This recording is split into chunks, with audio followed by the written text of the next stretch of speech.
आप सबको जय मसीह की। परमेश्वर आप सबको आशीष दे। आज मैं आपके सामने एक छोटा सा वचन लेके आया हूँ जो कि इफिसियों की किताब उसका 5 अध्याय और उसकी 15 आयत में इस प्रकार से लिखा है।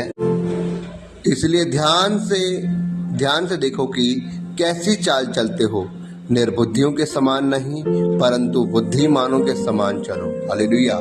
परमेश्वर का वचन कहता है इसलिए ध्यान से देखो कि कैसी चाल चलते हो, निर्बुद्धियों के समान नहीं परंतु बुद्धिमानों के समान चलो। परमेश्वर आज हमें बुद्धिमानों के समान चलने के लिए कह रहा है और ये बात परमेश्वर जवान भाइयों को, जवान बहनों को कह रहा है कि आप कैसी चाल चलते हो, ध्यान से देखो, निर्बुद्धियों के समान नहीं परंतु बुद्धिमानों के समान चलो।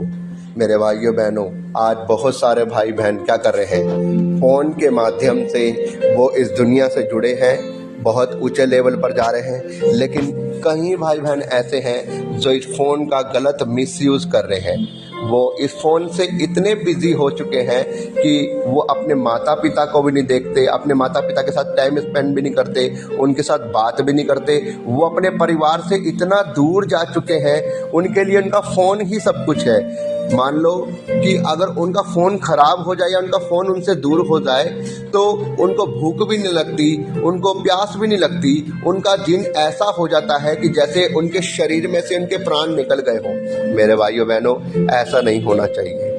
आपको अपने परिवार से दूर नहीं होना, आपको अपने लोगों से दूर नहीं होना, आपको बुद्धिमानों के समान चलना है, आपको निर्बुद्धियों के समान नहीं। क्योंकि बाइबल क्या कह रही है, निर्बुद्धियों के समान नहीं बुद्धिमानों के समान चलो। अपने चाल चलन को देखो, क्या आप सही चल रहे हो?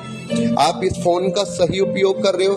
कहीं आप ऐसी सेटिंग तो नहीं कर रहे, आप ऐसी चीजें तो नहीं देख रहे इस फोन के अंदर जिससे आप पाप में गिर रहे हो?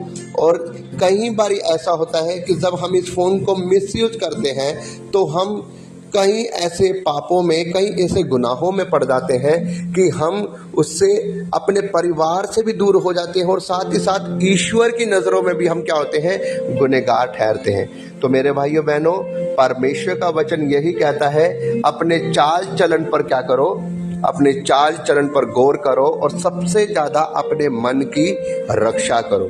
तो मेरे भाइयों बहनों, हमें अपने मन की रक्षा करनी है, हमें अपने आप को रोकना है ऐसी चीज़ों को देखने से जो हमें फ़ोन के अंदर पाप में गिराती है। हमें ऐसे काम करने से रोकना है जो इस फ़ोन के द्वारा हमें हमारे परिवार से दूर करती है। हमें अपने फ़ोन को साइड में रखकर अपने परिवार वालों के साथ बैठना है, उनके साथ बातें करनी है, उनके साथ टाइम स्पेंड करना है। कहीं ऐसा ना हो कि आज हमारे माता पिता हैं, कल को जब वो माता पिता हमारे से दूर चले गए फिर हम बैठकर रोएं कि हम अपनी दिल की बातें किसको बताएं।